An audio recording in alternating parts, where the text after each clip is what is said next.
मैं अर्चना शर्मा आज फिर आपके समक्ष उपस्थित हूँ स्वर्गीय श्री बद्री सिंह भाटिया द्वारा रचित कहानी संग्रह प्रेत संवाद से उनकी कहानी प्रेत संवाद लेकर।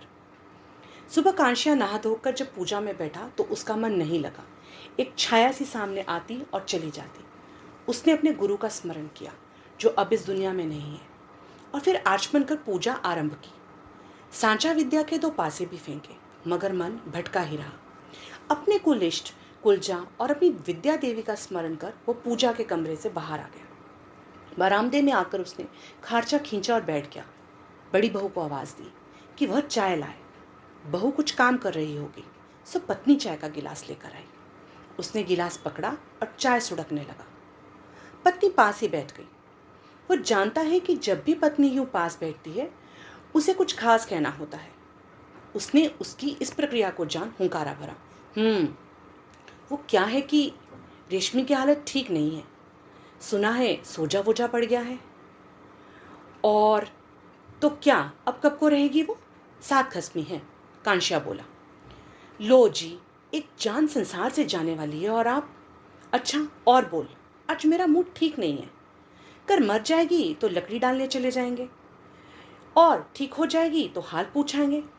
उसका वो नया खसम रामसरन कुछ तो कर रहा होगा। रांड किस उम्र में खसम कर बैठी, एक पैर कब्र में, और वहीं मरती तो लड़कियां हाल तो पूछ जाती। फिर उससे हमारे को क्या फर्क पड़ता है? उसका गांव दूजा, उसकी जात दूजी। अच्छा जा पशुओं को बाहर बांध, आज इतवार है, छुट्टी का दिन, बहुत लोग आएंगे। बहू को बोल के 2 पराठे भी बनवा दे, वरना फिर फुर्सत नहीं मिलेगी। पत्नी को उसने उठा दिया। वो भी उखड़ी सी चल दी, मगर कांशिया का मन नहीं थमा। वह कहीं भीतर रेशमी से जुड़ गया। दिन चढ़ गया था। कांशिया की बैठक में 10-15 लोग जमा हो गए थे। कमरे में धूप अगरबत्ती की गंध फैली थी। कांशिया अपने आसन पर बैठ अपने प्रेत इष्ट को स्मरण कर अपनी हस्तलिखित सांचा पुस्तक पर एक व्यक्ति के बारे में पासा फेंक फेंक कर उत्तर दे रहा था, और उसकी सत्यता जानने के लिए भी पूछता जा रहा था। व्यक्ति कहीं हाँ तो कहीं ना करता। उसके ना करने पर वह सांचा पुस्तक के अमुक खंड के अमुक प्रश्नोत्तर को पढ़ने को कहता, जो उसने अपनी शिक्षा दीक्षा के समय लिखा था। बात बढ़ती रही और दिन चढ़ता रहा। एक पर एक प्रश्नों के उत्तर, आगंतुकों की तुष्टि और पूर्वव्रत क्रम। इस बीच एकाएक एक प्रेतात्मा से संवाद के बीच वो प्रश्नकर्ता के उत्तर देने के बजाय अपने चेले से पूछ बैठा, हाँ तो क्या रेशमी मर गई? पता नहीं महाराज। रेशमी तू फिक्र न कर, मैं आने वाला हूं। सब चुप। ये क्या? सबने प्रश्नकर्ता की ओर देखा। ये रेशमी कौन है? उसने भी मुंह बनाकर नकार दिया, हमारे परिवार में तो रेशमी। इतने में कांशिया में स्थित प्रेतात्मा ने कहा, देवो पंचो, मैं जा रहा हूं। और उसने अपने पर ओढ़ा काला वस्त्र हटा दिया। अपने इष्ट देव को मत्था टेका और बोला, पार्ले गांव की रेशमी मर गई है। उसकी चिता पर झगड़ा हो गया है। रेशमी स्वयं आकर बोल कर गई है कि रे कांशे, तू यहाँ पूछ दे रहा है और वहाँ मेरी मिट्टी खराब हो रही है। उसने ही बोला, जिस शमशान में जहाँ रामसरन उसे फूकना चाहता है वहाँ उसके लड़के नहीं फूकने देते। बोलते हैं ये हमारे गांव का शमशान है, ये हमारे बाप के साथ बेशक रहती थी पर उसकी घरवाली नहीं थी, इसे अपने गांव के शमशान में फूको। उसके शमशान वाले बोलते हैं जे इसने दूसरा खसम कर लिया है, इसलिए अब इस गांव से उसका कोई वास्ता नहीं, सो से वहां फूको। अब मेरे को तो जाना पड़ेगा, देखता हूं कि कुछ कर सकूं। मुए मुर्दे को भी अपनी कसक का मुद्दा बनाने लगे हैं। तौबा तौबा, क्या जमाना आ गया है। सबने बात सुनी, कुछ अचरज कर गई। प्रश्नकर्ता सन रह गया कि मेरी पूछ के बीच क्या हो गया, कैसी आत्मा जगाई। अपनी परेशानी के कारण उसने कांशिया से कहा, मेरा तो कुछ कर दो गुरुजी। अरे यार, तेरा ही कर रहा था, इसने सारी आत्माओं को पीछे कर दिया। अभी इसका कर्म नहीं हुआ है, सो ही ज्यादा बलवान है। उनके आने में देर लगी सो क्या करना, अब तू मंगलवार को आना। मैं बहुत दूर से आया हूँ महाराज। आज सवेरे से ही मेरे को खटका हो रहा था। जनानी भी खबर लाई थी, मेरा ही ध्यान नहीं गया, किसी ने बताया भी नहीं। क्या जमाना आ गया है, लोग मरने की खबर भी छिपाते हैं। पहले ऐसा नहीं होता था। खैर अब क्या करना। अब यदि मैं आत्मा जगाने भी बैठूं तो नहीं जगा सकता। आप उपचार करो जो बताया है, फिर आपको एक बार तो आना पड़ेगा, सो तब कर लेंगे, अभी तो मुझे चलना है। और वो उठ गया। शमशान में लाश कफन में लिपटी एक और रखी है। सामने लगाई गई चिता की लकड़ियां आधी बिखरी पड़ी है। दोनों गांव के युवा और बूढ़े बाहें फैला फैला कर विवाद में उलझे हैं। रामसरन के लड़के पहलवानी मुद्रा में हैं, चेहरे तमतमाए हुए हैं। रामसरन बेबसा बक रहा है कि ये मेरी थी यार, मिट्टी को क्यों खराब करते हो, ये यहाँ जली कि वहाँ, क्या फर्क पड़ता है। सामने गांव के लोग भी अपनी अकड़ में थे और बके जा रहे थे कि इसका भी इस गांव से कुछ भी लेना देना नहीं रहा। एक अट्ठास गहरी लंबी हंसी में तब्दील होता कांशिया के कानों को चीरता पूरे शमशान में फैल गया, जिसे केवल कांशिया सुन व समझ पाया। कांशिया चौकन्ना हुआ। ये रेशमी का स्वर है? किस दिशा से आई आवाज? एकाएक अट्टहास की आवाज कांशिया के कानों में आई। मैं यहां हूं, उधर क्या देख रहा है? उसने ऊपर देखा और भीतर ही भीतर बोला, हाँ देखा, मेरी मिट्टी की हालत। थोड़ी रुआंसी सी आवाज़, करता हूँ कुछ नहीं होगा, अभी कल तक यूं ही रहेगा, सांझ होने वाली है, ये मुँह अकड़े हुए हैं, इनको ठंडा होने में टाइम लगेगा, तब तक आओ बात करें। वो थोड़ा संयत आवाज़ में बोली। कांशी ने दोनों पक्षों से बात की मगर कुछ नहीं बना, मुद्दा वैसा ही रहा। अब पुलिस आएगी तो कुछ होगा। वह ये सोच एक और बैठ गया कि जवानों की गर्मी को थोड़ा और ठंडा होने दो, जब थक जाएंगे फिर बात करेगा। उसने एक दो और बूढ़ों से भी बात की जो मायूस बैठे थे, समय को गाली दे रहे थे। कांशी ने पूछा, अब क्या होगा? सबने असमंजस में मुंडे हिलाई। कांशी के कानों में पीछे से आवाज़ आई, छोड़, सब लुच्चे हैं। आवाज़ रेशमी की थी। वो रुआंसा हो गई। रोते हुए उसने कहा, मेरा भाग्य ही ऐसा है, मैं जन्म से ही ऐसी हूँ, कहीं भी कोई ऐसा सिरहाना नहीं मिला कि मैं चैन से रह सकूं। बचपन में जन्मते ही माँ को खा गई, बड़ी हुई तो पिता को, चाचा ने शादी की, घर बस रहा था कि एक दिन पति चला गया। पता है तब मेरी उम्र क्या थी? 17 बरस, 2 बेटियों का बोझ, इतनी बड़ी जमीन जायदाद और मैं अकेली। मेरे दुर्भाग्य का एक नया अध्याय यहाँ से शुरू हुआ। महाराज कांशिया जी, अरे तू क्यों सुनाती है? मैं नहीं जानता क्या, मेरा और तेरा भी तो कुछ रिश्ता रहा है। तभी तो तेरी आवाज़ सुनते ही आ गया। क्या करती, पेड़ पर बैठे बैठे अकड़ गई थी, वो क्या झगड़ा ले बैठे। और कांशिया स्मरण करने लगा, रेशमी क्या थी, भला की सुंदरी, 6 फुट की जवान, भरा पूरा शरीर, लंबे घुंघराले बाल, पीला धाटू लगाकर और काली सदरी सुथन डालती तो वो दूर से ही पहचान ली जाती थी। लामण भौरों जूरी गाते तो घाटियां गूंज जाती। दूर नालों चरांदों और खेतों में काम करते लोग शाबाशे की ध्वनि से रेशमी को दाद देते।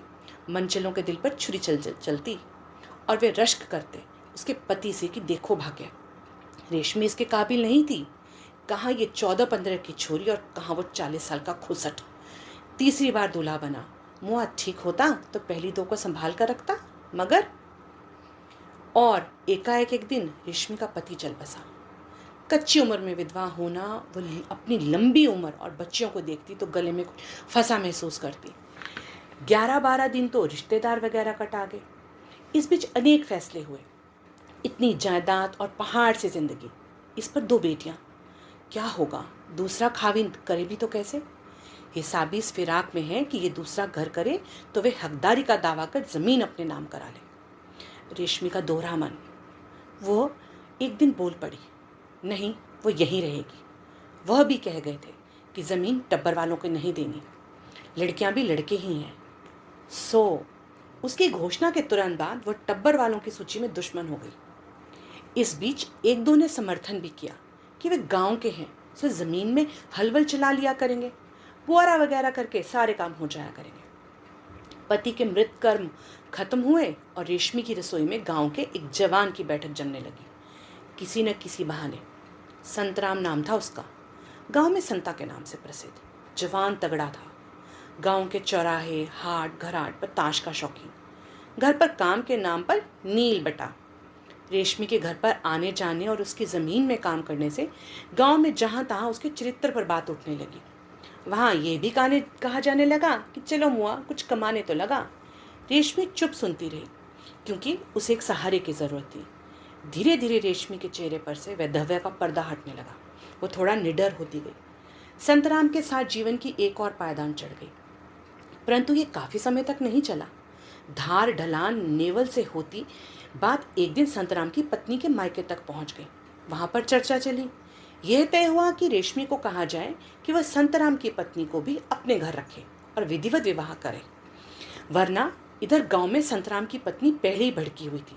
सो एक दिन ये युद्ध जो निश्चित था हो गया, मगर रेशमी नहीं मानी, बल्कि उसने संतराम से भी कह दिया कि वह चाहे तो उसके जीवन से दूर जा सकता है। संतराम असमंजस में, क्या करे क्या ना करे। उसके ससुराल वाले अपने दाव पर भी हार गए थे। समय बदला, ऋतु बदली। वसंत के बाद गर्मी और फिर बरसात। सेब का सीजन जोरों पर था। रेशमी के इस बार फसल अच्छी हुई थी। उसने संतराम को ट्रक के साथ दिल्ली भेज दिया था। इधर वह तहसील मुख्यालय पर आज़ादी के अवसर पर मेले की तैयारियां करने लगी। उसने दोनों बच्चियों को नए कपड़े सिलवाए। अपने लिए कलेजी रंग की कमीज, काले रंग की सुत्थन और पसंदीदा पीला डाटो कर लिया था। बादामी रंग की जैकेट उसने पहले से ही खरीदी हुई थी। संतराम मेले से 2 दिन पहले आया। आते ही रेशमी ने पूछा, इतने दिन कहाँ लगा दिए? वो बरस पड़ा, दिन लगा दिए? या पूछो कि जिंदा कैसे आया? क्या मतलब? मैं तो अस्पताल में दाखिल था। क्यों, क्या हुआ? चौंकी रेशमी। यहाँ किसी को कुछ पता नहीं है यार। वहाँ रास्ते में किसी ने ऐसे बिस्कुट खिलाए कि मैं बस में ही बेहोश हो गया। सारी सेल ले उड़े वे लोग। मुझे तो अस्पताल में होश आया। क्या?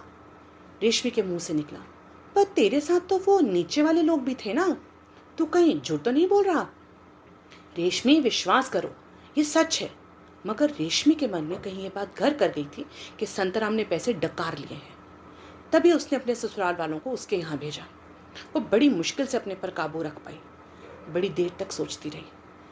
फिर जब तारे आधे आसमान में चढ़ गए तो उठी और दरवाज़ा बाहर से बंद कर गली में लोप हो गई। मेले में जाने का मन तो था नहीं, पर वो चली गई। उसने संतराम को भी कहा कि वो पहले की तरह इस बार भी ठोडा खेलेगा। उसने उसके लिए लाए वस्त्र दिए और प्रसन्न भीतर चली गई। रेशमी मेले में घूमती रही, अपनी बच्चियों को घुमाती रही, उनकी पसंद की चीज़ें लेती रही, अनेक रिश्तेदारों से मिली। फिर मेले में ठोडा खेल देखने के लिए चल दी। ठोडा खेल में एक से एक खिलाड़ी आए थे। बाजा बज रहा था और तीरंदाज दूसरे खिलाड़ियों पर तीर के प्रहार करते जा रहे थे। पहले एक प्रहार करता, फिर दूसरा। रेशमी खेल की परंपरा में महाभारत काल की इस परंपरा की तह में चली गई। कभी कौरव और पांडव भी इसी तरह कुरुक्षेत्र के मैदान में लड़े होंगे।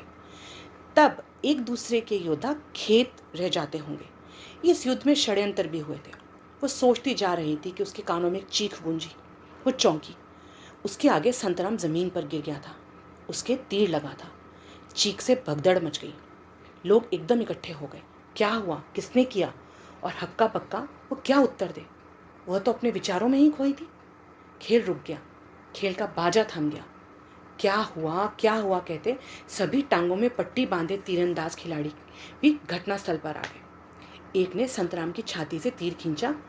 अरे, ये तो लोहे का है। सभी खिलाड़ियों ने कहा, हमारे तीर तो बांस के हैं। लोहे की तीर की खबर फैलते ही पुलिस भी आ गई। घायल संतराम को अस्पताल पहुंचाया गया। उपचार चला, मगर वह ज्यादा दिन जी नहीं सका। एक दिन बाद दम तोड़ गया। ये पता नहीं चला कि लोहे का तीर किसने मारा, कहाँ से मारा। फिर ये किसने किया? सीधे तीर मारना तो खेल की परंपरा भी नहीं रही। सभी ने प्रशासन पर यह दोष लगाया कि खेल में तीर क्यों नहीं देखे परखे। संतराम से किसकी दुश्मनी थी? कांशिया भी नहीं समझ पा रहा था। कांशिया, तुम भूल गए? तुम्हें तो मैंने बता दिया था ना कि संतराम कैसे मरा। वो मेरे जीवन से नया खेल खेलने लग गया था। उन दिनों तू भी तो मेरे पास आता रहा था ना? पेड़ पर से रेशमी की आत्मा ने कहा। हाँ, याद आया। तो मेरे पास आया करती थी अपने पति की आत्मा के बारे में जानने। उन दिनों तुझे एक आत्मा घर में डराया करती थी। तभी एक दिन हम दोनों में एक नया समझौता हो गया था। नहीं, दरअसल मुझे पता चल गया था कि संतराम के ससुराल वाले मेरे साथ कोई शरारत करने वाले हैं। सो मुझे ही प्रबंध करना पड़ा। पर मैंने इतना बड़ा पासा नहीं खेला था। हाँ, सो तो है। कांशिया रेशमी के जीवन का एक और पन्ना पलटने लगा। तब वह 30-32 की हो गई थी। शरीर गठन में पूर्ववत, उसने अपनी ज़मीन पर काम के लिए गोरखा रख लिया था। गोरखे से वह सारे काम ले रही थी। एक दिन उसे पता चला कि गोरखे के चलन में फ़र्क आ गया है। उसने उसके कमरे में बड़ी लड़की को निकलते देखा था। तब से वह लड़की पर नज़र रखने लगी थी और एक दिन उसका शिक ठीक निकला गया। लड़की गोरखे पर पूरी तरह मोहित थी। इस बात की भनक गांव को मिली। उसने गोरखे को भीतर बुलाया। मुआ, कुछ तो शर्म होती, समाज का ख्याल होता, गांव में मेरे रुतबे का ख्याल होता। मैं इधर पंचायत में मेंबर बनने की सोच रही थी कि तूने क्या रिश्ता बनाया ये, माँ बेटी दोनों के साथ। कल जब को पता चलेगा तेरी लाश भी नहीं मिलेगी, समझा? गोरखा चुप सुनता रहा। अपने को दोषी मानता, वो डर गया था, पर रेशमी कहाँ चुप रहने वाली थी। कुछ तो करना होगा। वह सुलग रही थी। एक दो बार तो ख्याल आया कि गांव के एक दो के साथ मिलकर गोरखे का पत्ता ही साफ कर दे, पर फिर चुप रही। लड़की का हाव भाव देखने लगी। फिर मन ही मन निर्णय लिया और एक दिन फिर गोरखे को बुला लिया। गोरखे ने जब रेशमी का रूप देखा तो काम गया। रेशमी ने उसके आगे प्रस्ताव रखा कि वो बड़ी लड़की से ब्याह कर ले, वरना वो जानता है। धमकी सुन क्या करता, उसे ब्याह स्वीकारना पड़ा। कांशिया, तू सोचता होगा रेशमी क्या कर रही है, पर मेरे को ये करना पड़ा। निम्मा गर्भ से हो गई थी। फिर मेरी ज़मीन, सेब का बगीचा। ये गोरखा ईमानदार था, मैं इसको खोना भी नहीं चाहती थी। गलती किससे नहीं होती, सो करना पड़ा। फिर मेरे को तेरे पर भी विश्वास था। तू मेरी मदद तो करता ही रहता था, पर वो देख सामने, ये मेरे देवर का लड़का, देख मेरी चिता को नहीं लगने दे रहा है आग। मोहे को जिंदगी का पाठ मैंने सिखाया। लालची, सोचता था कि मैं ज़मीन इसके नाम कर दूंगी, जल रहा है। वो देख रामसरन को, अपने कपूतों के सामने कितना बौना हो गया है। मुझे बोलता था कि मैं इनको बेदखल कर दूंगा, पर क्या कर पाया? अभी मारता ना एक एक झापड़ और बोलता रेशमी मेरी थी सो यहीं जलेगी। पर क्या मेरी जिंदगी की तरह लाश पर भी खेल गए। रेशमी रुआंसा हो गई। कांशिया उसकी तकलीफ सहन न कर सका और बीच बचाव के लिए दोनों ठाकुरों के पास चला गया। मन ही मन सोचता, भगवान ने इनको अक्ल की बजाय अकड़ ज़्यादा बांट दी है। समझ की बातें करने, मिट्टी को ठिकाने लगाने की बातें करते हैं। समय बीत गया और दिन ढल गया। अब यदि समझौता भी हो जाता तो लाश को आग नहीं दी जा सकती। इधर थाने से भी संदेश आ गया है कि लाश उसी तरह रखी जाए, मुआयना होगा। रेशमी की लाश के पास रामसरन और उसके एक दो हम उम्र साथी बीड़ी पी रहे थे। एक दो युवा भी थे जो मुर्दा शरीर की मर्यादा को देख बैठे मक्खियां उड़ा रहे थे। सामने चिता की बिखरी लकड़ियां थी। उस पर सामने के गांव के 4-5 अधेड़ उम्र के लोग और 3-4 युवक बैठे थे। पीछे रेशमी के देवर ने अपनी दुनाली रखी हुई थी। वह अभी भी बोल रहा था, इसको तो कोलियों के शमशान पर जला देना चाहिए। उसकी इस बात पर दूसरा बोला, मुआ ये तो रात को कर लेंगे, पर अभी तो किसी को भेजकर 3-4 शराब के पाउच मंगा। रात को यहाँ डर भी लगेगा और ठंड भी बढ़ेगी। जे कहीं रेशमी आ गई तो ये कांशिया कुछ नहीं करेगा, हंसता रहेगा। अरे तू डटा रहे कि गांव की इज्जत का मामला है। आखिर शमशान की भी मर्यादा होती है। मर्द बन मर्द। सेवाराम को भेजा है मैंने। रामसरन के लड़के भी अपने साथियों के साथ डटे हैं। लाश फूकेगी तो उनके शमशान पर, बस। बाकी लोग बड़बड़ाते खिसक गए थे। मुए ये और मुझे रेशमी, क्या धर्म रहा लकड़ी डालने का।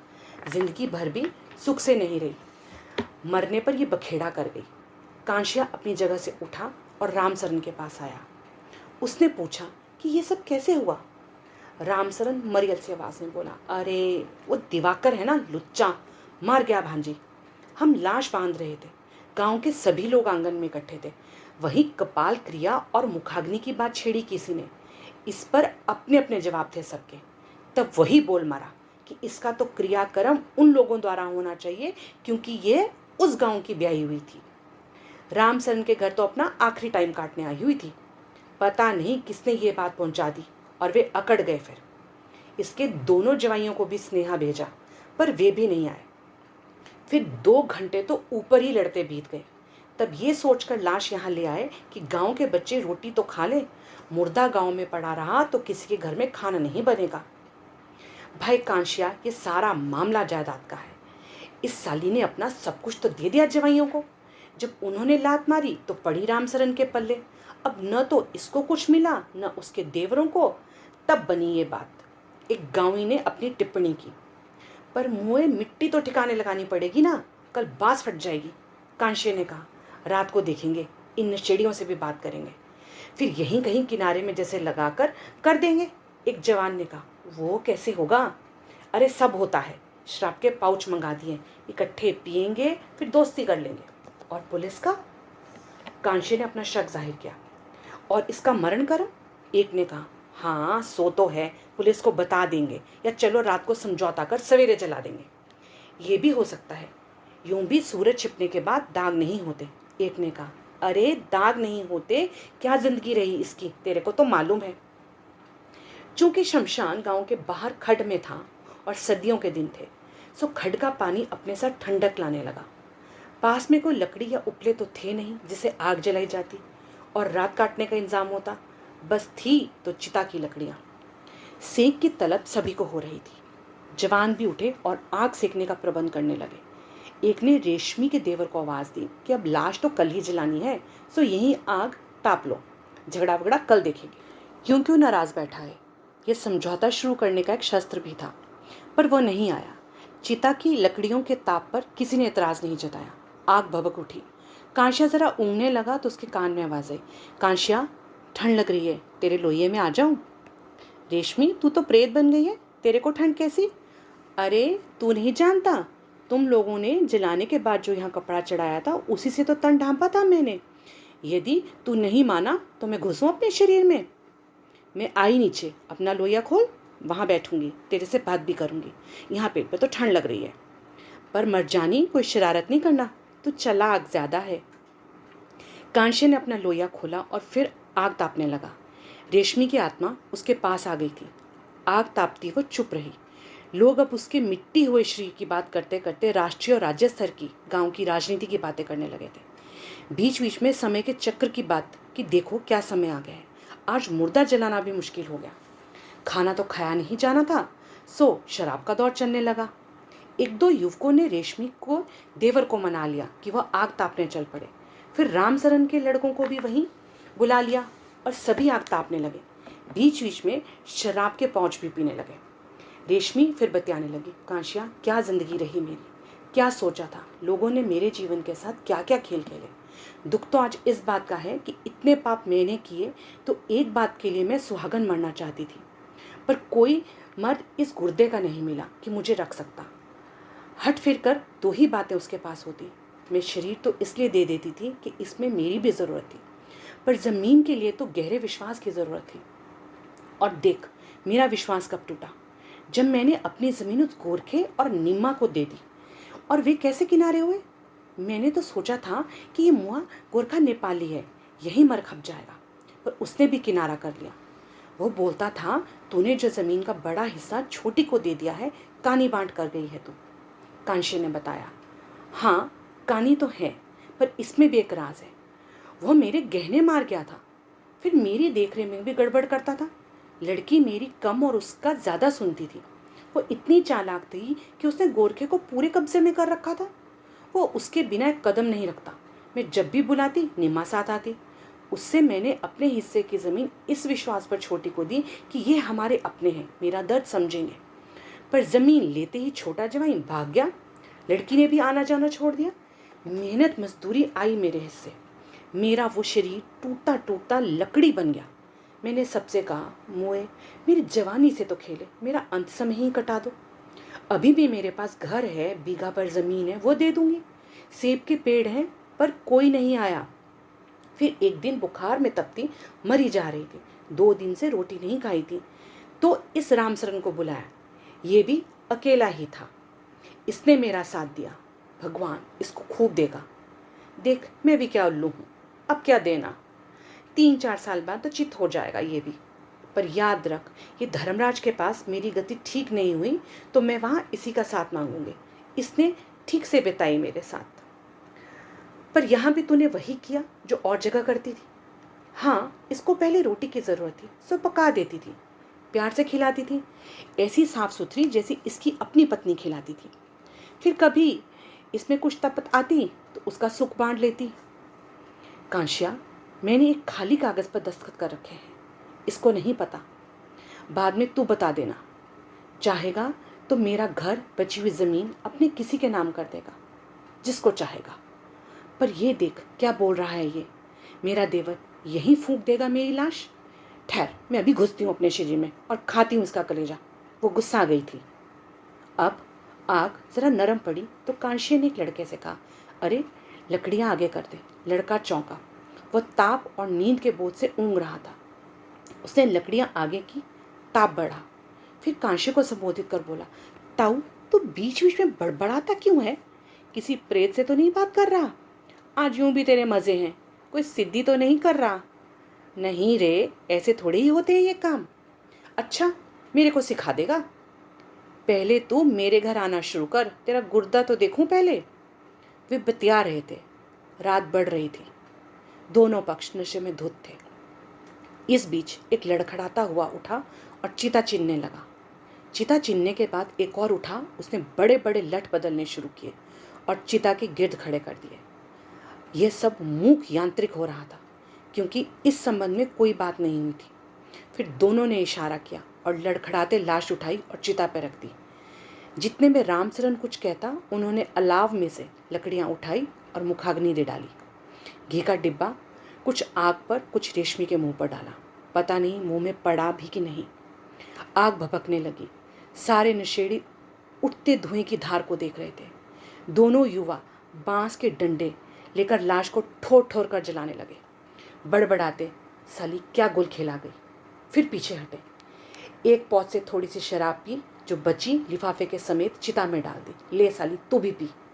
फिर पीछे हटकर अलाव के पास आए और लेट गए। लाश जलती रही। कांशिया चौंका। रेशमी उठकर चली गई थी। एक आवाज़ उसके कानों में आई, कांशिया, हो लिया मेरा अग्नि संस्कार, कपाल क्रिया भी, दे मरने। हाँ, मेरे नंगे जिस्म के लिए एक चोली चिता पर डाल देना या क्रिया पे दान कर देना। तब तक पौ फट रही थी। इसी के साथ ये कहानी यहीं पर समाप्त हुई। मिलते हैं